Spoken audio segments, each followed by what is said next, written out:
দর্শক, আজকের big breaking news. মহারাষ্ট্রে একটি দুর্ঘটনা ঘটেছে, আপনারা হয়তো অনেকেই শুনেছেন। তারপরেও আমি এটা নিয়ে একটা নিউজ করতে চলেছি। ছোট্ট একটা নিউজ, 1-2 মিনিটে। দেখুন, এই মহারাষ্ট্রের যে উপমুখ্যমন্ত্রী, আজ তিনি চলে গেলেন।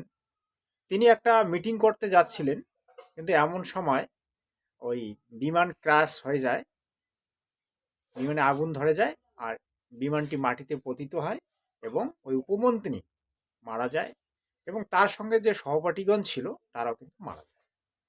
তাহলে এই ধরনের যে বিমান দুর্ঘটনা, এই দুর্ঘটনাগুলি কেন ঘটতেছে এটাই আমি বলবো।